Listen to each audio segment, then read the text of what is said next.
Hey everyone, and welcome back to the That One Catholic podcast. I am your host, Vanessa Forsblad. If you tuned in last time, we had a pretty profound conversation about belief in the existence of God, discussing various philosophical and theological perspectives and how personal faith shapes our belief. It was a really good conversation that laid the groundwork for some more complex discussions to follow, and I hope you found it as enriching as I did. Today, we're delving into a topic that often comes up in the discussions about belief in God, and is one of the most challenging questions that we face, not only as Catholics, but as human beings living in a world where suffering and evil exist. We're going to be talking about the problem of evil. This question has been a central concern of theologians, philosophers, and ordinary believers alike throughout history. If God is all good, all powerful, and all knowing, then why does he allow evil and suffering to exist in the world? It's a heavy question, and it's one that we're going to approach today with the utmost respect and sincerity. In this episode, we'll explore historical and theological responses to the problem of evil, with a focus on how these are understood within the Catholic Church. We'll discuss the concept of theodicy and how Scripture and church teaching address this problem. We'll also talk about the role of faith in the face of personal suffering and provide strategies for engaging with the problem of evil in conversations today. This is a profound and complex issue, so let's dive in together. Thank you for joining us on this journey, and let's get started.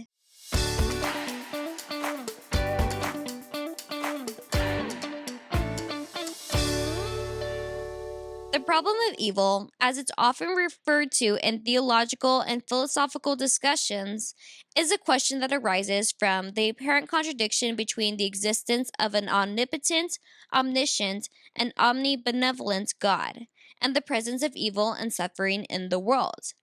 Simply put, if God is all-knowing, all-powerful, and all-good, how and why does evil exist? Why would an all-loving God permit such suffering and pain? This problem is often presented in two forms: the logical form of evil and the evidential problem of evil. The logical problem of evil argues that the existence of God and evil are logically incompatible. The argument goes that if God is truly omnipotent, he could prevent all evil. If he is omnibenevolent, he would want to prevent all evil. And if he is omniscient, he would know how to prevent all evil. Thus, the existence of evil seems to challenge at least one of these divine attributes. The evidential problem of evil, on the other hand, does not claim that the existence of God and evil are logically incompatible. Instead, it argues that the amounts, types, and distribution of evil that we see in our world make it improbable that such a God exists. This is a probabilistic argument, suggesting that it is unlikely an all-good, all-powerful, and all-knowing God would allow for the sheer amount and types of evil that we witness and experience. These challenges have led to significant theological and philosophical discourse over centuries, with various explanations proposed to reconcile the existence of God with the existence of evil. Within the Catholic Church, this conversation involves an exploration of the nature of God, the nature of evil, and the role of human free will in a world touched by suffering and pain. As we proceed through this podcast, we will delve into these topics in greater detail. The problem of evil presents a substantial challenge to religious belief, particularly within the Catholic faith, because it strikes at the heart of some foundational principles: the understanding of God being omnipotent, omniscient, and omnibenevolent being, and the vision of the world as a creation that is fundamentally good. In the face of immense suffering, evil, and injustice that mark our human experience, the question arises: how can we reconcile this reality with the existence of God, who is all loving, all knowing, and all powerful? The challenge is especially poignant in Catholicism because of its emphasis on God's love and benevolence, as embodied in the life, teachings, and sacrificial death of Jesus Christ. If God is a loving Father who sent his only Son to redeem the world, how can the same God allow such widespread pain and suffering? The problem also touches upon the notion of human free will and the Christian understanding of sin and redemption. If God has the power to prevent evil but does not in order to preserve human free will, some question whether this is truly a sign of a loving God. Furthermore, the existence of natural evils such as diseases and natural disasters pose additional questions since they cannot be attributed to human free will. Moreover, the Catholic doctrine of original sin, which proposes that all humans inherit a fallen state as a result of the first sin of Adam and Eve, raises further questions.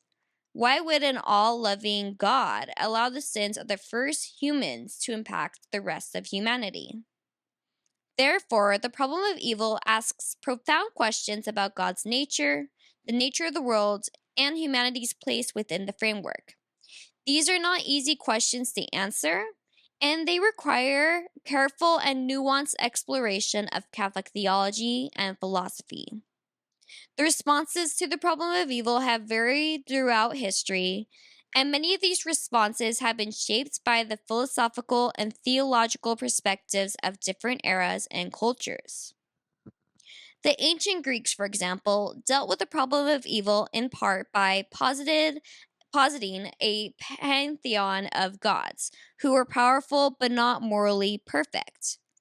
For philosophers such as Plato and Aristotle, the existence of evil could be attributed to the imperfection of the physical world and the limitations of human morality and wisdom. In contrast, the monotheistic religions, such as Judaism, Christianity, and Islam, affirm the existence of an all powerful and all knowing and all good God. Within these traditions, various responses to the problem of evil have been proposed. Some have emphasized human free will and the resulting possibility for moral evils. Others have pointed to the limitations of human understanding, suggesting that what we perceive as evil may ultimately serve a greater good that we cannot comprehend. Within Christianity, specifically in Catholic Christianity, the responses have been varied. St. Augustine, a pivotal figure in the early Christian church, proposed that the evil is not a thing in itself, but a privation of good. He argued that evil exists because of the misuse of free will by angels and humans. In the Middle Ages, St. Thomas Aquinas built on Augustine's ideas, adding that God allows evil to bring about a greater good. Theodicy, the branch of theology that seeks to reconcile God's goodness with the existence of evil, has also proposed various solutions. These range from the free will defense, which asserts that God allows evil due to the value of free will, to the soul making theodicy, which suggests that experiencing and overcoming evil can lead to the growth and perfection of the soul. In the modern era, responses to the problem of evil continue to be diverse. Some philosophers and theologians have argued that the existence of evil is evidence against the existence of God, while others have proposed new and innovative solutions or variations on traditional theodicies. Throughout all these responses, the problem of evil remains a compelling and challenging issue that continues to be explored in both theological and philosophical debates. The Catholic Church has a rich tradition of engaging with the problem of evil, drawing on scriptures, the teachings of the Church Fathers, and later theologians to construct a nuanced response. In line with Augustine and Aquinas, the Catholic Church understands evil not as a substance or a being in itself, but as a privation of good, a corruption of what should be. Evil entered the world through the misuse of free will by angels and humans, as illustrated in the biblical accounts of the fall of the angels and the original sin of Adam and Eve. The Catholic Church further emphasizes that God, in his omnibenevolence, can bring good out of evil. This is profoundly seen in the crucifixion of Jesus Christ, an act of immense evil that brought about the salvation of the world. This perspective doesn't make light of the suffering caused by evil, but it offers hope and a sense of purpose amid pain. In terms of moral evil, the church upholds the importance of free will. God created humans with the capacity to choose, and it is this ability that allows for love and genuine relationships, but it also opens the possibility for evil choices. However, God's mercy and love are such that he constantly calls humanity back to himself, offering forgiveness and the grace to choose good. The church also addresses the issues of natural evil, suffering that comes from non-human causes like natural disasters. While these can be harder to understand, the church offers the view that such trials, though not caused by God, can be occasions for growth in virtue, trust in God, and solidarity with others. This isn't a justification of suffering, but a way to find meaning and hope in its midst. In summary, the Catholic Church's interpretation of responses to the problem of evil is multifaceted, embracing the mystery of God's plan, the role of free will, the transformative power of suffering, and their overarching narrative of a God who brings good out of evil. Theodicy is a term that arises in theological and philosophical discussions and refers to the attempt to reconcile the existence and omnipotence of the benevolent God with the presence of evil and suffering in the world.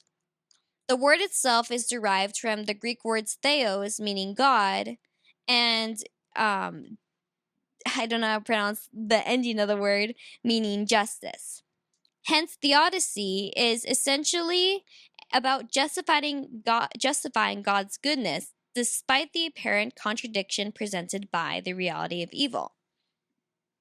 Now, the problem of evil has been a persistent question throughout human history, posed by philosophers, theologians, and believers of various religious traditions. Theodicy is an effort to provide an answer to this question, to construct an explanation that preserves God's goodness and omnipotence without denying the reality of evil. Different theodicies take different approaches. Some propose that evil is a necessary counterpoint to good, allowing for free will and moral growth. Others suggest that evil is a consequence of the fall of man and original sin, an intrusion into God's good creation that he permits for the sake of a greater good. And there are also theodicies that consider evil and suffering as a means through which God tests, teaches, or refines human beings. It is important to note that theodicies do not seek to trivialize or ignore suffering, but rather provide a framework through which it can be understood in relation to belief in a loving, omnipotent God. Nevertheless, these explanations can often seem inadequate or unsatisfying, especially in the face of intense suffering, and they are subject to ongoing debate and revision within the theological and philosophical community.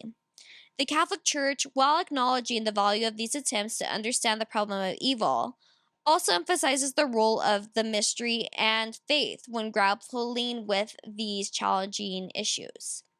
Catholic theodicies aim to reconcile the omnipotence and goodness of God within the existence of evil. One common theodicy is the free will defense.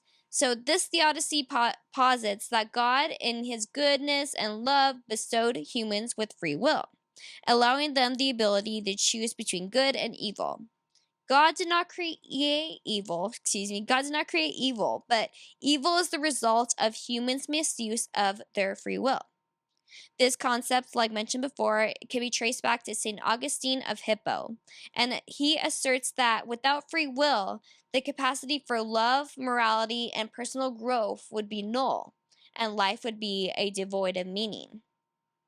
The soul-making theodicy, largely developed by John Hick, a 20th century philosopher of religion, is another response to the problem of evil. Although not specifically a Catholic concept, it has been discussed within Catholic circles.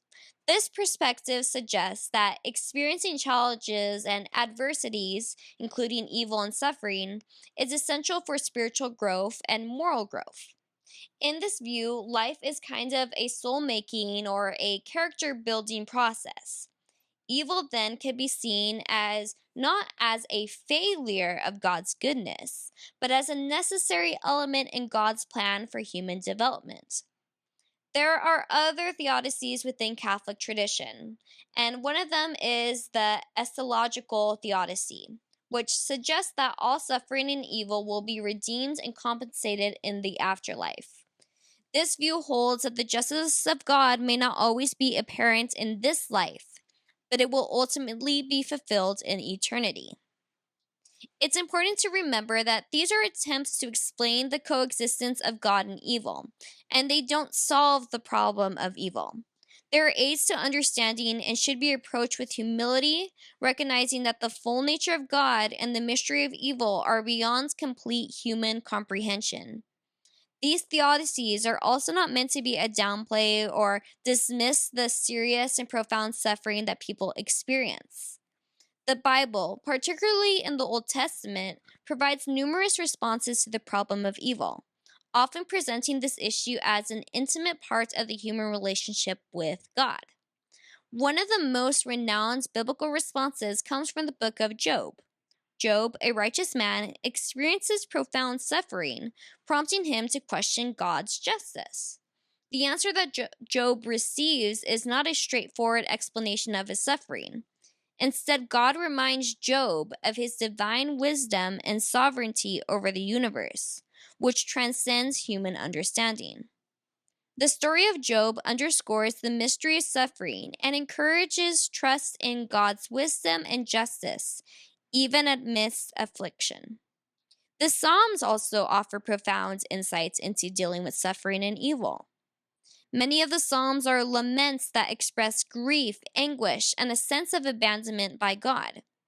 In Psalm 22, for example, there's cries that begin, my God, why have you forsaken me?"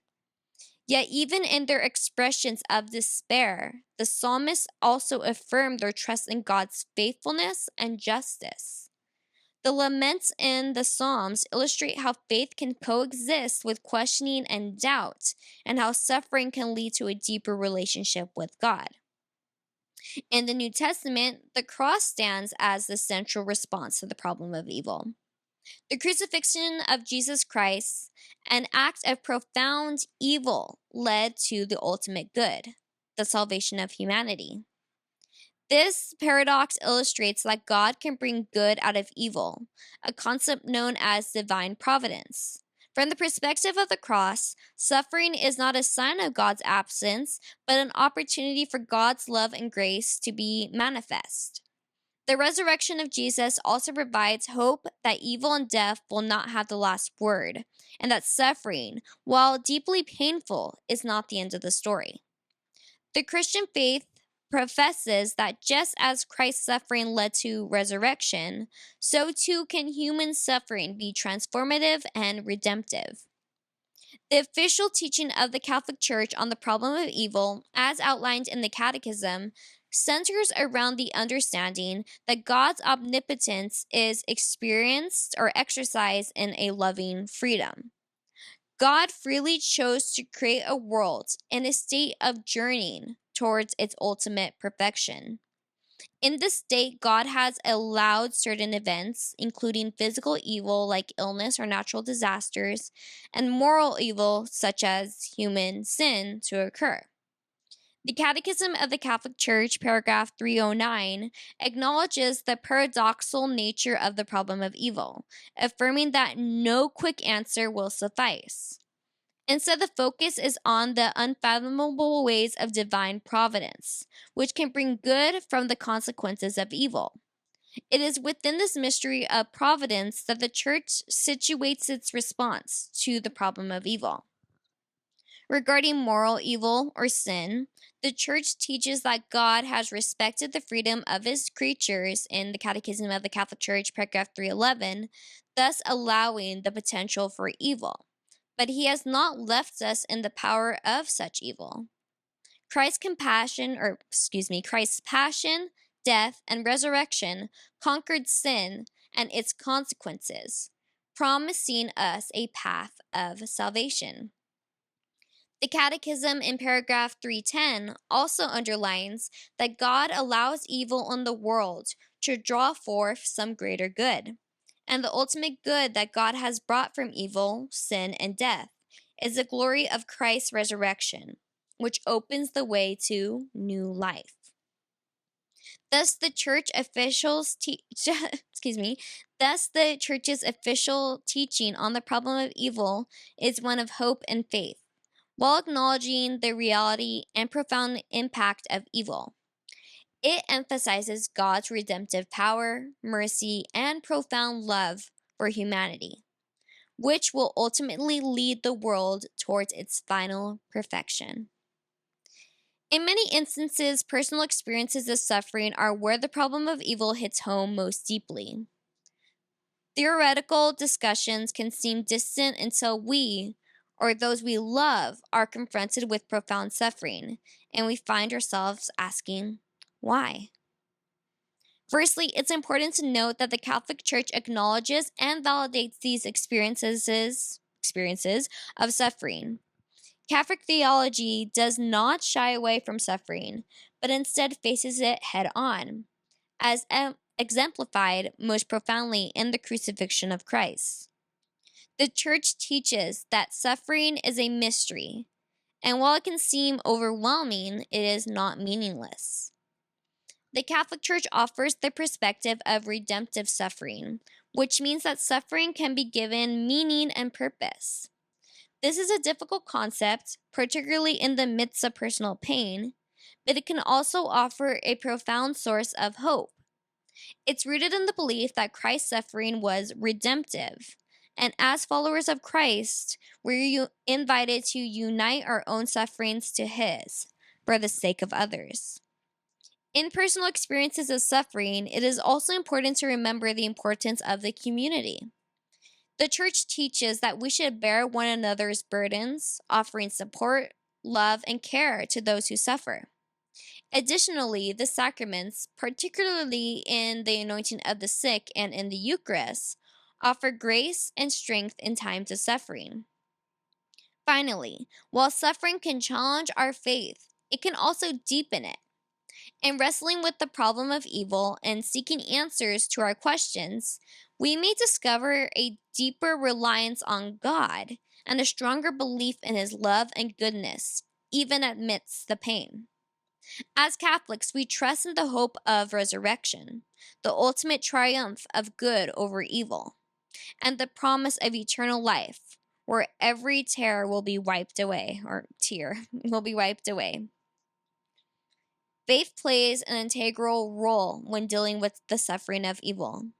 In the face of hardship, faith is not just a comfort, but a powerful tool that enables individuals to seek solace, find meaning, and maintain hope amidst the darkness.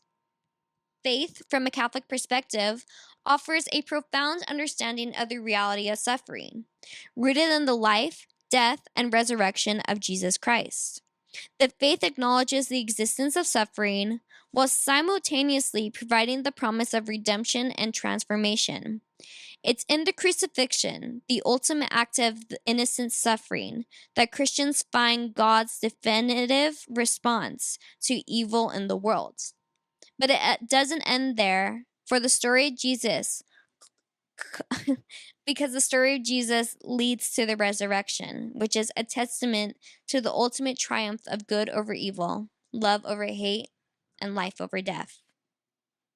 Faith also offers resources for coping with suffering and evil. The ritual sacraments and communal support found within the church provide avenues for expressing grief, receiving comfort, and experience the grace of God.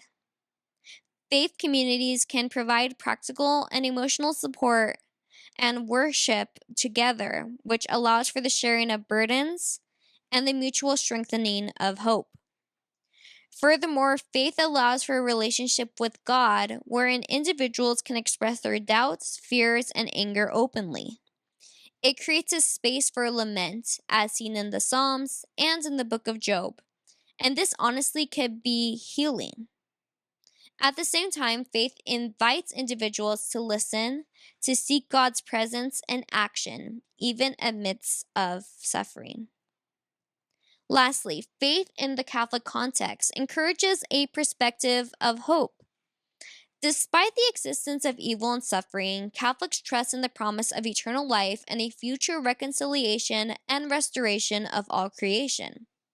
This hope is not a denial of suffering, but a conviction that suffering is not the final word. This profound hope, rooted in the resurrection, can provide strength and endurance in the face of the problem of evil. Redemptive suffering is a distinctive aspect of the Catholic understanding of evil and pain. The concept is deeply rooted in the life and teachings of Jesus Christ, who, through his passion and death, transformed suffering into a means of salvation. In the Catholic understanding, suffering is not seen as a punishment or as a devoid of any meaning, but instead can have a transformative power while united with Christ's own suffering. This is beautifully encapsulated in Colossians 1:24, where St. Paul writes, "Now I rejoice in my sufferings for your sake, and in my flesh I am filling up what is lacking in the afflictions of Christ on behalf of his body, which is the church." Now, this verse should not be misinterpreted to imply that Christ's sacrifice was insufficient. Rather, it suggests that the suffering of believers isn't useless, but can participate in the redemptive suffering of Christ. When our sufferings are offered up in union with Christ, they take on a redemptive quality, contributing to the salvation of the world and enabling us to grow in solidarity with others who suffer. This understanding brings forth the idea of offering up one's suffering. In this context, offering it up means willingly uniting one's own suffering to those of Christ on the cross. It involves accepting suffering as part of our human existence and then surrendering it to God, allowing for it to become a key player in our prayer for ourselves and for others. The notion of redemptive suffering can provide a powerful way to make sense of the pain that inevitably comes from our way. It encourages us to not run away from suffering, but to face it with courage, faith, and the firm belief that God can bring good out of even the worst circumstances. It underscores the Christian message of hope and the power of sacrificial love, which can transform suffering into a means of grace and growth.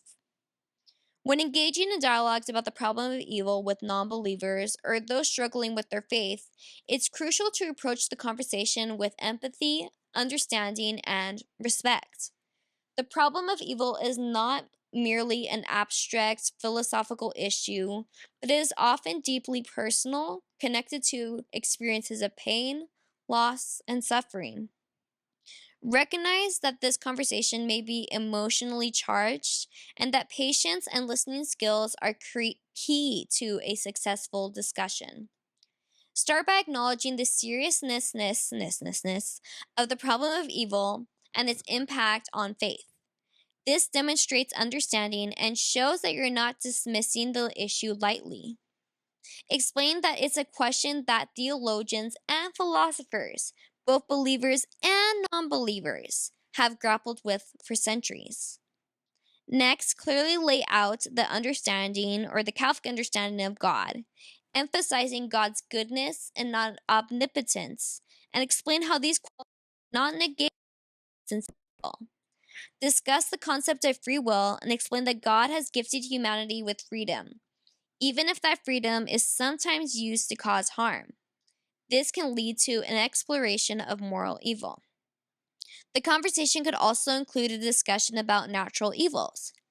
Here, the focus can be on the concept of a fallen world and how Catholicism sees natural evils not as a punishment from God, but as a consequence of a world that is not yet fully redeemed. Introduce the concept of redemptive suffering and how suffering, though it may be hard to bear, can have meaning and value in your faith. When dealing with objections or further questions, be honest if you don't know the answer. It's okay that you need to do further research or thinking. This honestly can go a long way in building trust and respect in the dialogue. Finally, emphasize that faith is not only about having all the answers, or is not only about having all the answers, but also about trusting in God, even in times of doubt and suffering. Highlight the importance of prayer, community, and sacraments in maintaining and deepening faith during difficult times. Encourage those who are struggling to seek support from their faith community, spiritual directors, or trusted clergy. Understanding the church's response to the problem of evil can indeed provide a profound deepening of one's faith. To comprehend how this is so, you must first acknowledge that faith, in its very essence, is not merely intellectual to a sense to a set of propositions, but a relationship of trust and love with God. It is in this relationship, like in any other, that we encounter both joys and trials, moments of clarity, and instances of doubt. Confronting the problem of evil challenges us to delve into the heart of what we believe about God, about humanity, and about the relationship between the two. It forces us to grapple with the realities of suffering and injustice, pushing us to deepen our understanding of God's goodness, omnipotence, and the gift of human freedom. This wrestling can ultimately strengthen our faith as it moves from a surface level acceptance to a deeply rooted conviction built on thoughtful reflection and earnest prayer. In particular, the Church's teaching on redemptive suffering can profoundly reshape our perspective on the problem of evil. While in no way minimizing the pain of suffering, the concept of redemptive suffering provides a lens through which to view these experiences, not as meaningless or punitive, but as potential pathways to a deeper union with Christ, who himself suffered on the cross. This understanding can imbue even our darkest moments with a sense of hope and purpose, nurturing a faith that is resilient in the face of trials. Moreover, through exploring the Church's response to the problem of evil, we can come to appreciate more deeply the Church's teachings on grace, mercy, and the ultimate triumph of God. These teachings remind us that while we live in a world marked by sin and suffering, we are also immersed in the grace of God, who continually draws good out of evil, and whose love will finally overcome all darkness. Thus, from undermining faith, grappling with the problem, far from undermining faith, way better, grappling with the problem of evil within the context of church's teachings can actually deepen and enrich our faith, cultivating a faith that is robust, compassionate, and deeply intertwined with the realities of the human experience. So, guys, as we conclude this episode, it's important to recognize that the problem of evil isn't a theoretical or abstract issue, but one deeply tied to our personal experiences and to the world we live in. Evil and suffering are realities that every person faces, and they inevitably shape our perspectives on faith and the divine. However, as we've explored today, the Catholic Church offers thoughtful and profound responses to this issue that seek to reconcile the existence of a loving, omnipotent God with the realities of suffering. So, we delve into the free will defense, the soul making theodicy, and others, illustrating the intricate balance between God's sovereignty and human freedom. We explored biblical responses to suffering, demonstrating how faith can provide a solace and purpose amidst trials. We unpacked the Church's teaching on redemptive suffering and discussed how understanding these teachings can lead to a deepened faith. And importantly, we discussed how to approach dialogues on this topic with empathy, humility, and respect. Keeping in mind that behind these theological discussions are real people with real experiences of pain and suffering. Remember, it's okay to grapple with these questions, to feel uncomfortable, and to not have all the answers. The aim isn't to eliminate all doubt, but rather to deepen our understanding, cultivate empathy, and grow in faith. Next week, we'll be exploring some other challenging topics, so please be sure to stick around and make sure you do not miss this episode. But until then, stay curious, keep questioning, and remember, even in the face of suffering, we are never alone. God, in His infinite love, is always with us. So I want to thank you for joining me today in today's episode. Stay blessed, and I'll see you guys all in my next one. Bye-bye.